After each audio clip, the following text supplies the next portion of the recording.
कुर्सी की गद्दी के लालच में आकर उनके साथ जाकर के मिल गए जिनके खिलाफ बाला साहब देवरस सारी जिंदगी लड़ते रहे, वही कांग्रेसी और वही एनसीपी के साथ जाकर के मिल गए। मित्रों, एक बात हमको समझ लेनी चाहिए कि यह सरकार जो बनी थी, यह सरकार चुनाव के दौरान हम जब आए थे तो प्रधानमंत्री जी ने कहा था ऊपर नरेंद्र नीचे देवेंद्र, और इस बात को लेकर के हम आगे बढ़े थे। उद्धव ठाकरे जी ने भारतीय जनता पार्टी को धोखा देकर कुर्सी की गद्दी के लालच में आकर उनके साथ जाकर के मिल गए जिनके खिलाफ बाला साहब देवरस सारी जिंदगी लड़ते रहे, वही कांग्रेसी और वही एनसीपी के साथ जाकर के मिल गए। और किस लिए मिले? कुर्सी के खातिर विचारों को का बलिदान दे दिया, वैचारिक पृष्ठभूमि को भूल गए।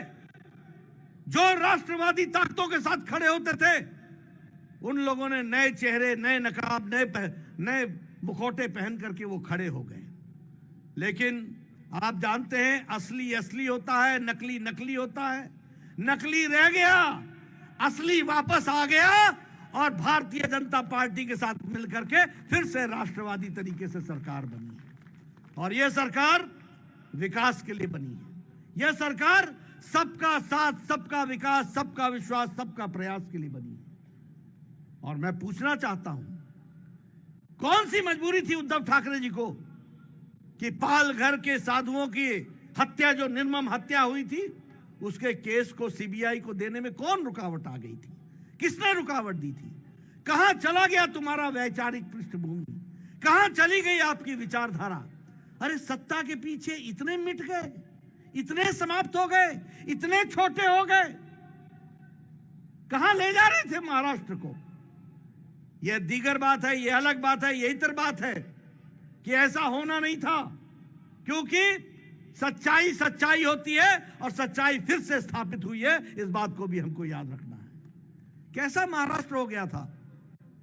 आईपीएल के मैच हो सकते हैं लेकिन दही हांडी नहीं हो सकती। आईपीएल के मैच हो सकते हैं लेकिन गणेश उत्सव नहीं मनाया जा सकता है। आईपीएल के मैच हो सकते हैं लेकिन दुर्गा पूजा पर इकट्ठा नहीं हुआ जा सकता। कैसा प्रदेश बन गया था?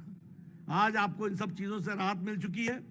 मैं यहां यह भी कहना चाहूंगा कि जिस तरीके से भ्रष्टाचार हुआ वह भी आपके सामने है। और जब मैं भ्रष्टाचार की बात करता हूं तो मैं हमेशा कहता हूं कि एक हमारा जैम था, जन धन आधार मोबाइल, यानी जनधन में अकाउंट खोलो, आधार से जोड़ो और मोबाइल से पेमेंट भी करो और अपने खाते में आपको सरकार की सुविधा मिलेगी। एक इनका भी जैम है, वो JAM क्या है? वो है जॉइंटली एक्वायर मनी। इकट्ठे होकर के तीन दुकानें खोल ली, तीन दुकानें। पहले उद्धव ठाकरे की शिवसेना को अर्पण करके आओ, फिर कांग्रेस को करो, फिर एनसीपी को करो। तीन दुकानें खोल गई, कोई काम नहीं। और आज महाराष्ट्र भ्रष्टाचार मुक्त हो चुका है और विकास युक्त हो चुका है। इसको भी याद रखने की जरूरत है।